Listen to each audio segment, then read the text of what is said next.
بعد الفضيحة اللي حصلت النهاردة وخروج الأهلي من أفريقيا بالشكل الفضيحة ده من أرضنا، في كلام طلع بعد الماتش إن كابتن ياسين منصور وكابتن سيد عبد الحفيظ عايزين يمشوا يسترب، وده اللي المفروض يحصل من كام شهر أصلا، ويجيبوا مكانه كابتن حسام البدري. بس قال لك إيه بقى يا مؤمن؟ أصل الإدارة مش عايزة.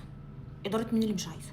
إدارة النادي الأهلي. والله العظيم زي ما بقول لك كده، الإدارة مش عايزة وفيها انقسامات. ليه بقى فيها انقسامات؟ عشان قال لك أصل إحنا مش هنعرف ندفع الشرط الجزائي بتاعه. أيوه يعني هياخد كام يعني يا باشا؟ قال لك لأ، ده هياخد بقيه عقده اللي هو قد ايه؟ حوالي 27 شهر. كام بقى؟ ما يتخطى ال6 ملايين يورو. ال6 ملايين يورو. ليه؟ احنا جايبين مين يا جدعان يدرب لنا؟ يا هولاكو الجبار جايبينه يدرب الاهلي. مين ده عشان ياخد الرقم ده اصلا؟ ولا مين ده عشان مين اللي حط له الرقم ده اصلا في العقد؟ مين اللي حط الراتب ده في العقد؟ مين اللي عمل العقد بتاعه؟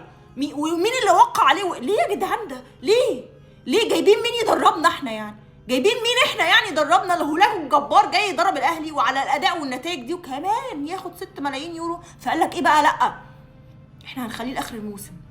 ما خلاص بقى بجمله، يعني احنا خسرنا الكاس وخسرنا الرابطه وخسرنا افريقيا، فاضل الدوري خلاص هنخسره اصلا كمان اهو. فبجمله بقى يعني نمشيه ليه بقى؟ خلاص يبقى موسم صفر.